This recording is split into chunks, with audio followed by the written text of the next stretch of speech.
Tumaragas ang pagpapala pa sa ating lahat para sa ating pangaraw-araw na talata. Tayo ngayon ay nasa Genesis Kapitulo 28, versikulo 18 hanggang 22. Maagang gumising si Jacob ng umagang yaon.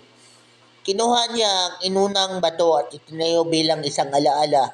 Binuhusan niya ito ng langis at tinalaga sa Diyos. Sinawag niyang Bethel ang lugar na yaon na dati tinatawag na Luz. Nangako si Jacob ng ganito, O Diyos, kung ako'y sasamahan ninyo at iingatan sa paglalakbay na ito, pangkakanit, pararamtal at pagkabalik na muli sa bahay ng aking ama, kayo po ang magiging Diyos ko. Sasambahin kayo sa lugar na ito na pinagtayuan ko ng batong alaala. Iaalay ko sa inyo ang ikapo ng alumang ipagkakaloob ninyo sa akin.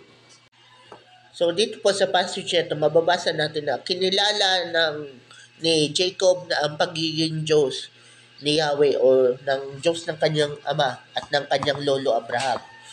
So dito, pinangakuan siya ni Lord at sabi niya, at tugon naman dito ni Jacob ay ibibigay niya daw yung kanyang ikapo sa Diyos kung magkakatotoo ang mga pangako ng Diyos at iingatan siya at ipoprovide lahat ng kailangan niya. In-acknowledge niya na si Lord ang may-ari ng lahat.